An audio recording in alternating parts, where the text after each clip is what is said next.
തിരുകുമാരനും കോടാനുകൂടി നന്ദി പറഞ്ഞുകൊണ്ട് ഞാൻ എൻ്റെ ഉടമ്പടി സാക്ഷി ആരംഭിക്കുകയാണ്. ഞാൻ സൗജി ചങ്ങനാശ്ശേരിയിൽ നിന്നും വരുന്നു. ഞാൻ ഉടമ്പടി എടുത്തത് 2/6/2023 ഞാൻ ഉടമ്പടി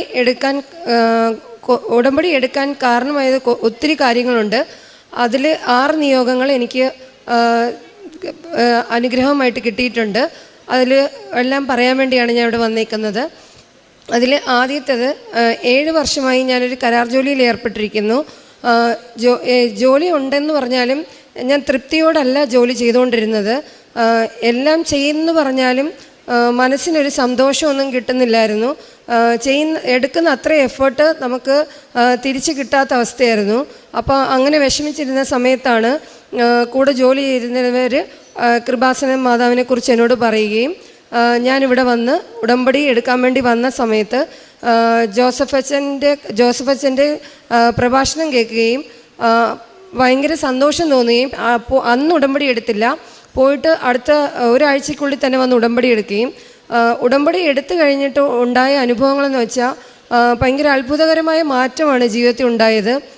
ഒന്നാമത്തേതാണെങ്കിൽ ജോലി സംബന്ധമായ പ്രശ്നങ്ങളൊക്കെ പെട്ടെന്ന് തന്നെ നീങ്ങിപ്പോകുന്നതായിട്ട് എനിക്ക് കാണാൻ സാധിച്ചു. മുമ്പ് എടുത്തിരുന്ന അത്ര എഫേർട്ട് എനിക്ക് പിന്നീട് ജോലിക്ക് എടുക്കേണ്ടി വരുന്നില്ല. അതുപോലെ തന്നെ അതുപോലുള്ള നമ്മൾ പ്രവർത്തിക്കുന്നതിനെക്കാട്ടി കൂടുതൽ സന്തോഷവും ഒക്കെ നമുക്ക് തിരിച്ചു കിട്ടാനും തുടങ്ങി. രണ്ടാമത്തെ പറയുകയാണെങ്കിൽ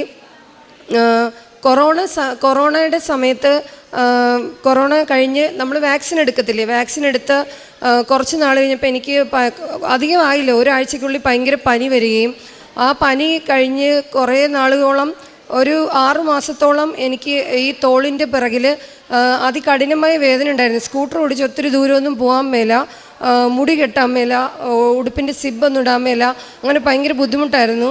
പക്ഷേങ്കിൽ ഞാൻ വേറെ ആരോടൊന്നും ഇത് പറഞ്ഞില്ല.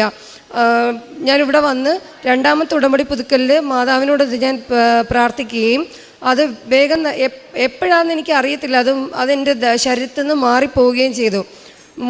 മൂന്നാമത്തെ കാര്യം, കൊറോണയുടെ സമയം കഴിഞ്ഞപ്പം മുതൽ ഇടവിട്ട് എപ്പോഴും പനിയും ജലദോഷവും ഒച്ചയടപ്പും ഒക്കെ ഉണ്ടാവാറുണ്ടെങ്കിലും അതൊക്കെ ഇടയ്ക്ക് വരുന്ന പോലെ തന്നെ പെട്ടെന്ന് മാറിപ്പോകുന്നുണ്ടായിരുന്നു. ജോലിയുടെ സ്ട്രെയിൻ കൊണ്ടാണെന്ന് അറിയത്തില്ല, മിക്കപ്പോഴും പനി വരും. അപ്പോൾ ഞാൻ ഭയങ്കര വിഷമിച്ചിങ്ങനെ പ്രാർത്ഥിച്ചു. ഒരു സമയം 6 മാസം മുന്നേ ഇങ്ങനെ ഒരു പനി വന്നിട്ട് ഒച്ച കംപ്ലീറ്റ് ആയിട്ട് പോയി. അപ്പോൾ നമുക്ക് ജോലി സ്ഥലത്ത് ഒത്തിരി കാര്യങ്ങൾ പ്രസൻറ്റ് ചെയ്യാനൊക്കെ ഉണ്ട്.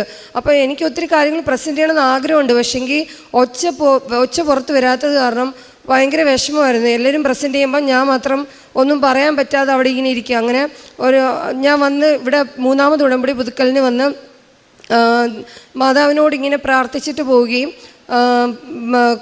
ഒരാഴ്ചക്കുള്ളിൽ തന്നെ അതെല്ലാം മാറി എനിക്ക് ശബ്ദം തിരിച്ചു കിട്ടുകയും ചെയ്ത്. ശബ്ദം വരുന്നില്ലായിരുന്നു, കാറ്റ് മാത്രമേ വരുള്ളൂ എന്തെങ്കിലും പറയാനാണെങ്കിൽ. 4ാമത്തെ ആണെങ്കിൽ എനിക്ക് 2 ആമ്പിള്ളേരാണ്. അപ്പം ഞാൻ എപ്പോഴും മാതാവിനോട് പറയുമായിരുന്നു, എന്നാലും എനിക്കൊരു പെൺകുഞ്ഞിനെ കിട്ടിയില്ലല്ലോ എന്നിങ്ങനെ പറയുമായിരുന്നു. പക്ഷേങ്കിൽ അങ്ങനെ പരിഭവം പിണക്കമായിട്ടല്ല, ഇല്ലെങ്കിൽ വേണ്ട, അങ്ങനെയുള്ളതിലായിരുന്നു. അങ്ങനെ 3ാമത്തെ ഉടമ്പടി പുതുക്കലിന് ഞാനിവിടെ വന്ന് പ്രാർത്ഥിച്ച് പുറത്തിറങ്ങി സ്കൂട്ടറിൽ കയറി കുറച്ച് ദൂരം അങ്ങോട്ട് പോകുന്ന സമയത്ത് എൻ്റെ വയറിൻ്റെ ഈ ഇടത് ഭാഗത്തിലായിട്ട് നമ്മുടെ 5ാം മാസത്തിലൊക്കെ കുഞ്ഞുങ്ങളുടെ ചവിട്ടത്തില്ലേ, ആ ഒരു അനുഭവം എനിക്കുണ്ടായി. അപ്പം ഞാൻ വീട്ടിൽ ചെന്നിട്ട് കുറച്ച് കൂടെ ജോലി ചെയ്യുന്നവരോടൊക്കെ വിളിച്ച് പറഞ്ഞു ഇങ്ങനൊരു അനുഭവം ഉണ്ടായെന്ന്. പക്ഷെ ആരും വിശ്വസിച്ചില്ല. അപ്പം തൊട്ടടുത്ത മാസം എനിക്കിങ്ങനെ 1 മാസം വയറ്റിലൊരു കുഞ്ഞുള്ളതായിട്ട് സ്കാൻ റിപ്പോർട്ടിൽ കണ്ടായിരുന്നു. അത് കഴിഞ്ഞ് ആദ്യത്തെ മാസത്തെ സ്കാനിങ്ങിൽ ഡോക്ടറെ അടുത്ത് ചെന്നപ്പം ഡോക്ടർ സ്കാൻ ചെയ്ത് കഴിഞ്ഞപ്പം പറഞ്ഞു ബ്ലീഡിങ് ആണ്, ബെഡ് റെസ്റ്റ് വേണം, കംപ്ലീറ്റ് റെസ്റ്റ് വേണം എന്നൊക്കെ പറഞ്ഞു. അപ്പം ഞാൻ ഓർത്ത്, ദൈവമേ, അപ്പോൾ ജോലി റിസൈൻ ചെയ്യേണ്ടി വരുമോ, ജോലി ഇല്ലാതെ എങ്ങനെ മുന്നോട്ട്, ഭയങ്കര വിഷമം. എന്നെ വീൽ ചെയറിലാണ് അവിടെ നിന്ന് റൂമിലോട്ട് കൊണ്ടുപോയത് ഡോക്ടർ. 4 ദിവസം ഹോസ്പിറ്റലൈസ്ഡ് ആയിരുന്നു. അപ്പോൾ ഡോക്ടർ എന്നോട് പറഞ്ഞു ജോലിക്ക് പോകാൻ പറ്റത്തില്ല, അനങ്ങാൻ പറ്റത്തില്ല, അതുപോലെയാണ് അവസ്ഥയെന്നൊക്കെ പറഞ്ഞു. ഞാൻ ഭയങ്കരമായിട്ട് വിഷമിച്ച് അങ്ങനെ ഇരിക്കുക. അത് കഴിഞ്ഞിട്ട് ഞാനപ്പം അവിടെ ഇരുന്ന് മാതാവിനോട് പ്രാർത്ഥിച്ച്, മാതാവേ, ജോലിയില്ലാതെ എങ്ങനെയാണ് മുന്നോട്ട്, എന്നൊക്കെ പ്രാർത്ഥിച്ച് വീട്ടിൽ വന്ന് ഒരു മാസം മെഡിക്കൽ ലീവ് എടുത്ത് ഫുൾ റെസ്റ്റ് എടുത്ത് വീട്ടിൽ. അത് കഴിഞ്ഞ് കറക്റ്റ് ഒരു മാസം കഴിഞ്ഞപ്പം സ്കാൻ ചെയ്യാൻ വേണ്ടി ചെല്ലാൻ ഡോക്ടർ പറഞ്ഞു. സ്കാൻ ചെയ്യാൻ വേണ്ടി ചെന്ന് കഴിഞ്ഞപ്പം സ്കാനിങ്ങിന് വിളിച്ച് കൂടുതൽ നേരം സ്കാൻ ചെയ്തപ്പോൾ എനിക്ക് ഭയങ്കര പേടിയായി. ഇനി വല്ല ബ്ലീഡിങ്ങോ സ്കാനിങ്. ഞാൻ കരഞ്ഞു മാതാവിനോട് കാശുരൂപം മുറുകെ പിടിച്ച് പ്രാർത്ഥിക്കുകയുണ്ടായി. മാതാവേ, ഇങ്ങനെ ബ്ലീഡിംഗ് ഒന്നും ഇല്ലാതെ ജോലിക്ക് പോകാൻ, സുഖമായിട്ട് ജോലിക്ക് പോകാൻ പറ്റണമെന്ന് പറയണേ ഡോക്ടർ. എന്നാൽ ഞാനിവിടെ ഒന്ന് സാക്ഷ്യം പറഞ്ഞോളാമെന്ന് പറഞ്ഞായിരുന്നു. അപ്പം അത് കഴിഞ്ഞ് ഡോക്ടർ പറഞ്ഞു സുഖം, വേറെ കുഴപ്പമൊന്നുമില്ല, ജോലിക്ക് പോവാം, എവിടെ വേണമെങ്കിലും പോവാം, ആരോഗ്യമായിട്ട് തന്നെ ഇരിക്കുന്നതെന്ന് പറഞ്ഞു. അപ്പം അടുത്ത സ്കാനിങ്ങിന് മുന്നേ സാക്ഷ്യം പറയാൻ വേണ്ടി ഇതുപോലെ യാത്ര ചെയ്യാൻ പോലും ചില ദിവസങ്ങളിൽ പറ്റുമെന്ന് എനിക്ക് സംശയം. രാവിലെ ഉറക്കണിക്കുമ്പം ഉടമ്പടി ജീവിതത്തിൽ ഞാൻ ആത്മീയമായിട്ട് വളരെയധികം മെച്ചപ്പെട്ടിരുന്നു. മുമ്പ് നല്ല ഈശ്വരവിശ്വാസം ഉണ്ടെന്ന് പറഞ്ഞാലും ഇടയ്ക്കിടയ്ക്ക് സംശയം ഉണ്ടായിരുന്നു. അത് അങ്ങനെയാണോ ഇങ്ങനെയാണോ എന്നൊക്കെ സംശയം ഉണ്ടായിരുന്നു.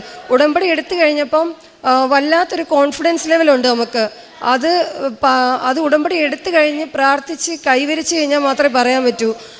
പിന്നെ എല്ലാം ദൈവത്തിന് വിട്ടുകൊടുത്ത് ഇരിക്കുന്നൊരു അവസ്ഥയെന്ന് പറയുന്നത് നമ്മൾ പൂർണ്ണമായും ഭയങ്കര സന്തോഷത്തിൽ തന്നെയാണ് പിന്നെ ജീവിക്കുന്നത്. അത്രയും എനിക്ക് ആത്മീയത കൈവരിച്ചത് ഉടമ്പടി എടുത്തതിന് ശേഷമാണ്. അതുപോലെ തന്നെ പ്രേക്ഷിത പ്രവർത്തനം എന്ന് പറഞ്ഞാൽ ഞാൻ ജോലി ചെയ്യുന്നിടത്ത് ബഡ് സ്കൂള്, അതിദരിദ്രർ, അങ്ങനെ കുറേ കമ്മ്യൂണിറ്റികളുണ്ട്. അവർക്കെല്ലാം വേണ്ട സേവനങ്ങൾ ഞാൻ കൃത്യമായിട്ട് ചെയ്തു കൊടുക്കുമായിരുന്നു. പത്രങ്ങൾ കൃത്യമായിട്ട് എല്ലാവരിലും എത്തിച്ചു കൊടുക്കാൻ വേണ്ടി ശ്രദ്ധിക്കുമായിരുന്നു. ഇവിടുത്തെ സാക്ഷ്യങ്ങളെല്ലാം കൃത്യമായി കേൾക്കുമായിരുന്നു. അച്ഛൻ്റെ ധ്യാനങ്ങൾ എല്ലാം യൂട്യൂബിൽ ഓൺലൈൻ വഴി കാണുമായിരുന്നു. പറ്റുന്ന പോലെ മാക്സിമം സമയം കണ്ടെത്തി ബൈബിള് വായിക്കുമായിരുന്നു. ഇതൊക്കെ ഞാൻ ചെയ്യുമായിരുന്നു. ഇതുപോലെ ആത്മീയ ജീവിതം വളരെ മെച്ചപ്പെടുത്തി തന്നതിന് കൃപാസന മാതാവിന് കോടാനുകോടി നന്ദി. പുറപ്പാടിൻ്റെ പുസ്തകം 15:2 നമ്മൾ വായിക്കുന്നു. കർത്താവ് എൻ്റെ ശക്തിയും സംരക്ഷകനുമാകുന്നു, അവിടുന്ന് എനിക്ക് രക്ഷയായി ഭവിച്ചിരിക്കുന്നു. അവിടുന്നാണ് എൻ്റെ ദൈവം, ഞാൻ അവിടുത്തെ സ്തുതിക്കും. അവിടുന്നാണ് എൻ്റെ പിതാവിൻ്റെ ദൈവം, ഞാൻ അവിടുത്തെ പ്രകീർത്തിക്കും. സോജി എന്ന ഈ മകൾ പരിശുദ്ധ കൃപാസന മാതാവിൻ്റെ തിരുനടയിൽ വലിയ സന്തോഷത്തോടെ ജീവിതത്തിൽ ലഭിച്ച അനുഗ്രഹങ്ങളെ സാക്ഷ്യപ്പെടുത്തുകയാണ്. മകൾ പറയുന്നുണ്ട്, ജോലിയിലുണ്ടായ സമാധാനം, ആകുലതയും അതിനോടുള്ള അവേഷനുമൊക്കെ മാറി ശാന്തതയോടുകൂടി ഉത്തരവാദിത്തത്തോടുകൂടി ജോലി ചെയ്യുവാൻ അമ്മ മാതാവിന് ലഭിച്ച സംരക്ഷണത്തിലാണ് ആദ്യം മകൾ നന്ദി പറയുന്നത്. അതോടൊപ്പം കോവിഡിന് ശേഷം മകൾക്ക് വന്ന ചെറിയ ഒരു അസുഖം, ആ അസുഖത്തിൻ്റെ കാലത്തും അമ്മ മാതാവിൽ ആശ്രയിച്ച് പ്രാർത്ഥിക്കുകയും മരുന്നൊന്നുമില്ലാതെ പൂർണ്ണമായി അതിന് സൗഖ്യം ലഭിച്ചതിനെ മകൾ നന്ദിയോടുകൂടി സാക്ഷ്യപ്പെടുത്തുന്നുണ്ട്. ഒരു കുഞ്ഞിനു വേണ്ടി ആഗ്രഹിച്ച നാളുകളെക്കുറിച്ച് മകൾ പ്രത്യേകം പറയുന്നുണ്ട്. അത് പരിശുദ്ധമ്മ തന്നെ ഉദരത്തിൽ ഒരു ശിശു ഉരുവായി എന്ന് മനസ്സിലാകും വിധമുള്ള അടയാളം മകൾക്ക് കൊടുക്കുകയും ചെയ്യുന്നു.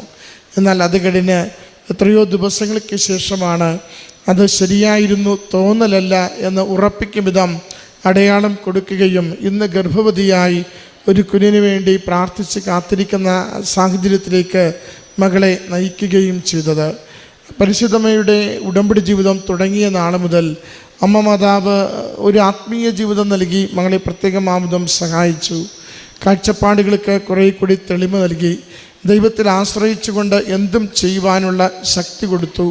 അതോടൊപ്പം ചെറിയ ചെറിയ പ്രയാസങ്ങളും സങ്കടങ്ങളും വരുമ്പോൾ അമ്മ മാതാവിൻ്റെ തിരുനടയിലേക്ക്, അമ്മ മാതാവിൻ്റെ അരികിലേക്ക് ആ ക്ലേശങ്ങളെ മുഴുവനും കൊടുത്തുകൊണ്ട് കൂടുതൽ സമാശ്വാസത്തിലേക്കും പ്രതീക്ഷയുള്ള ജീവിതത്തിലേക്കും മുന്നോട്ട് പോകുവാൻ മകൾക്ക് കരുത്ത് പകർന്നു. ഉടമ്പടിയുടെ എല്ലാ ചിട്ടവട്ടങ്ങളെയും സന്തോഷത്തോടെ കാണുന്ന മകൾ, അനുദിനം ജീവിക്കുന്ന മകൾ, ധ്യാനം കൂടുന്നതിൽ, സാക്ഷ്യം കേൾക്കുന്നതിൽ, വചനം വായിക്കുന്നതിൽ, അതോടൊപ്പം മറ്റുള്ളവർക്ക് നന്മ ചെയ്യുന്നതിൽ ഒക്കെ ഉടമ്പടിയിൽ ജീവിക്കുന്നതിലൂടെ കുറേ കൂടി ക്വാളിറ്റിയുള്ള ഗുണകരമായ ഒരു ആത്മീയ ഭൗതിക ജീവിതം നയിക്കുവാൻ മകൾക്ക് സാധിക്കുന്നു എന്ന് അൾത്താരയിൽ സാക്ഷ്യപ്പെടുത്തുകയാണ്. പ്രിയമുള്ളവരെ, ഉടമ്പടി നമ്മളെല്ലാവരെയും ഒരു ദൈവത്തിൻ്റെ മക്കളെന്ന രീതിയിൽ പരസ്പരം ചേർത്ത് നിർത്തുകയും ദൈവത്തോടുള്ള വിശ്വസ്തതയും സഹോദരങ്ങളോടുള്ള നന്മ നിറഞ്ഞ സ്നേഹവും ഔദാര്യവും പങ്കുവയ്ക്കുവാൻ നമ്മളെ സഹായിക്കുകയും ചെയ്യുന്നു.